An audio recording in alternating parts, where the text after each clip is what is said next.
See, let me tell you, we don't partake in the politics because the Hausa man, the Yoruba man, the Fulani man, they turn their back on us politically. To reintegrate us into the politics, political mainstream of Nigeria, they are not being what?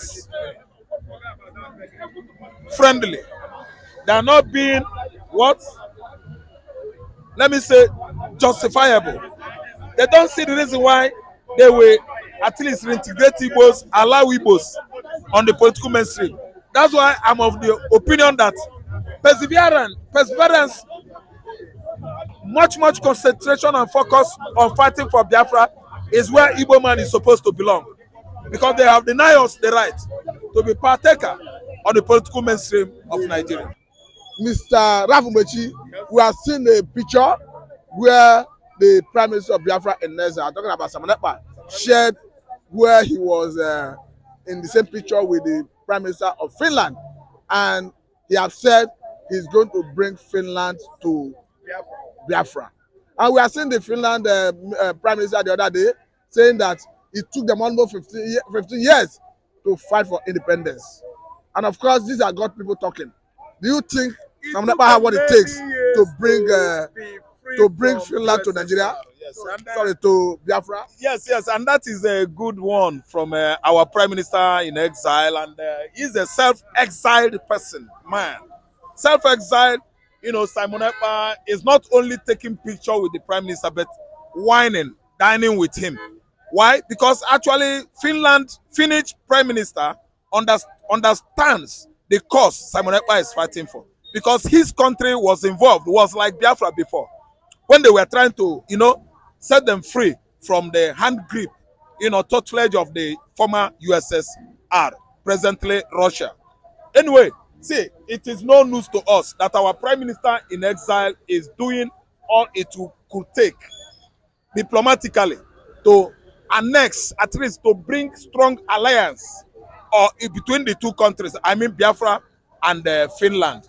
And not only that, he is involved right now as I'm talking to you, he's among the law-making body. Simon Ekpa in Finland is among the lawmakers in Finland. Simon Ekpa has gone too far by at least bringing Biafran recognition to the NATO, North Atlantic Treaty Organization with its headquarters in Canada. They have given us recognition certificates. I want to go a long way to express what this young man has done so far within a period of, let me say, 3 years. Samanaba wasn't that volatile, when Nnamdi Kanu was not yet arrested. Samanaba was just, hiding. I'm telling you, no one knew him. This young man has achieved many things for Biafra. He has achieved lots and lots of, at least, great, lofty for Biafrans. He attains a lot height for us in Igbo land. And I'm telling you, Samanaba bringing Finland to Biafra, do you know what it means? It's going to at least make concrete Biafran tie with Finland. Some people are looking at it from the angle that the type of democracy they practice there, the freedom of speech, the justice system, the subjecting the government, the people to rule of law, that order will be replicated in Biafra land. We need it. It is needed. It is needed. There is freedom of speech, isn't it? In Biafra land, there will be freedom of religion, local and the traditional one. Then Christianity will excel in Igbo land. I know the kind of religion that they will not allow in Igbo land. Idolatry is traditional religion. We know the foreign religion that might bring blood to Igbo land. Yes, I know. But let me tell you, there is freedom of speech, there is freedom of movement, there is freedom of everything within the umbrella of Biafran constitution. I think we are going to do well. The kind of government they practice over there, I think we could go a long way to at least buy into that. And that should be very applicable, obtainable in Biafran land when sovereign state of Biafra emancipates. Samanaba has done well, Mr. Matthew. It has gone a long way to tell the whole world the kind of role, friendly role, Finland played during Nigerian Biafran Civil War when it mattered most to the Igbos. When the Igbos were almost suffocated by Gowon, Nigerian military clique led by Yakub Gowon from 1967 to 1970. Finland came up to help us. They were there, aiding, helping, bringing relief into Biafran land at night. Yes, at night, when the runways were only littered with what?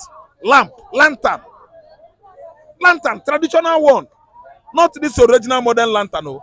I mean the runway of Biafra Airport at Uli Airport.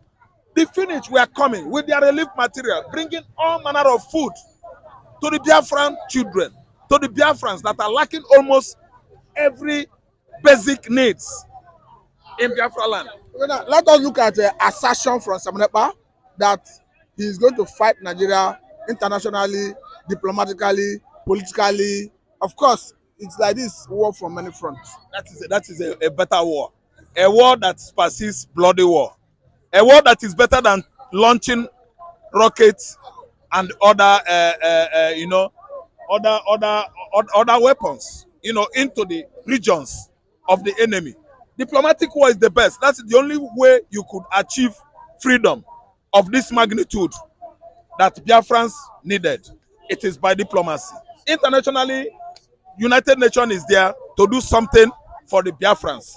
The liberations we are talking about the Biafra needed is not by bombardment, attacking the barracks. No, we are fighting the war. Nnamdi Kanu was busy using his biro to fight until they do what? They kidnapped him from Kenya and brought him here. And Samuel, let me tell you, is the one that is fueling the fire of Biafra. He's setting the fire aglow.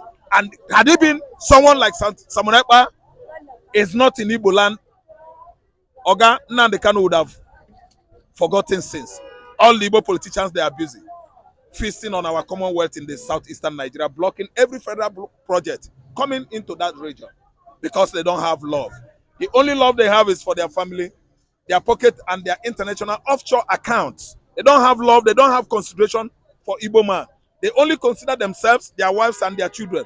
But you can see how far Samuel has gone to inflame the fire of Biafra, to even to the recognition of the United Nations, the USA, the Western world. Samuel is not relenting from working hard to make sure that Biafra emerges so soon or soonest. Okay, now let us look at another area because Nnamdi Kanu knows fate on the 24th of September 2024. Remember that the judge, Justice Peter Anyako, before now charged the parties. I'm talking about Nnamdi Kanu's legal team and federal government to see whether they could settle out of court. And sequel to that, we have seen a senator from the southeastern part of the country under the leadership of Eina Abaribe meeting with the Attorney General of the Federation. We have seen House of Rep members, about 50 of them, writing the president asking for Nnamdi Kanu release.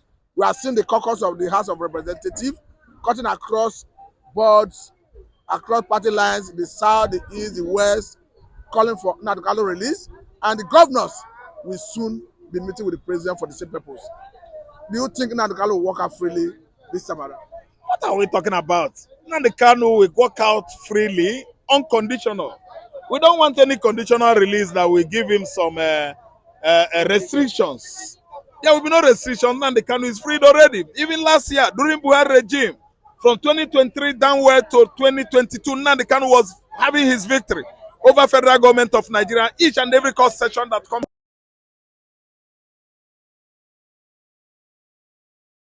the role played by the current administration, which made it one of the most clannish, tribalized administration ever Nigeria has had.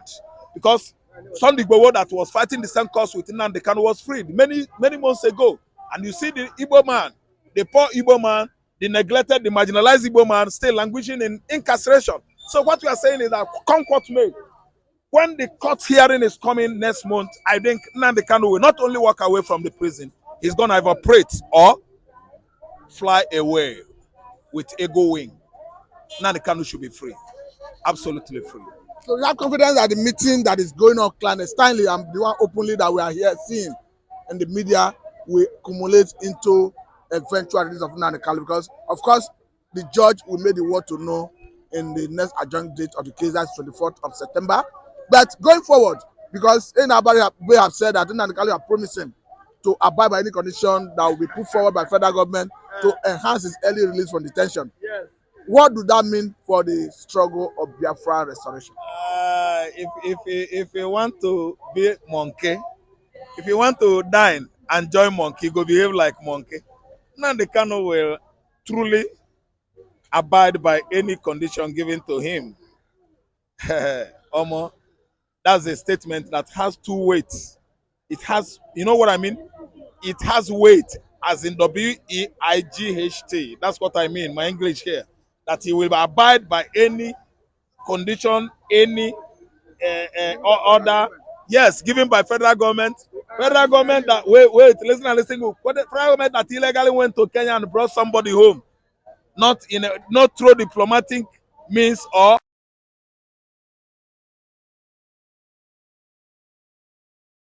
they are going to give him situation. My kidnapper giving me condition, restricting me from doing certain things. A kidnapper that is still having me captured in captivity will still tell me not to eat pounded yam. You will eat gari. Oga, let me be straightforward. Oga, whatever condition Nnamdi Kanu may have envisaged, if they give to him, fine, as he said. But as I'm talking to you now, I have lots and lots of things I should have said, but I shouldn't say it for sake of security. They will give him condition. He will come conditionally. Anyway, we have heard from the horse's mouth, but come what may, September, the day, the fixed dates. My brother, now they can will walk out in freedom. Okay, are you expecting a situation where after he may have accepted some conditions, maybe after coming out he will renege? No. I won't say anything like that. No.